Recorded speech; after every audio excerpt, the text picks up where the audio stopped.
खान पुण्यात आला. वीर शिवाजीने शाहिस्ते खानाची बोटे छाटली. याच दरम्यान सुरतेचा मोठा खजिनाही महाराजांनी लुटला.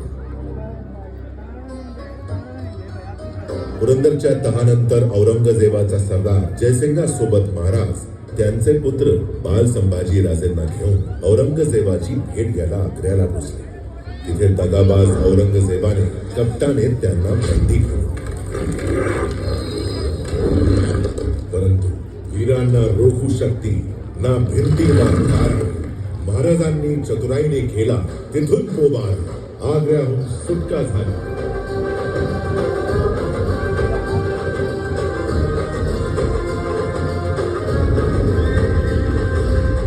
आणि यानंतर महाराजांची सुंभ शक्ती जागृत झाली.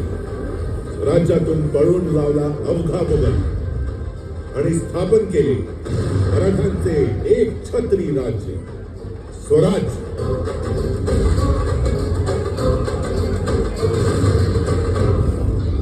ज्यासाठी प्राणांची आहुती दिली शिवाकाशी, जीवा महाले, कान्होजी आंग्रे, तानाजी मालुसरे आणि बाजी प्रभू देशपांडे यासारख्या अगणित मावळ्यांनी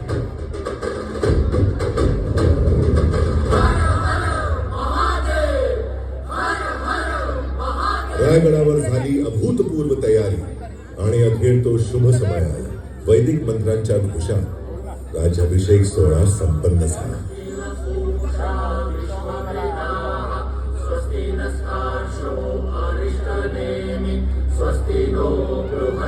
रयतेचे लाडके शिवबा राजे छत्रपती शिवाजी महाराज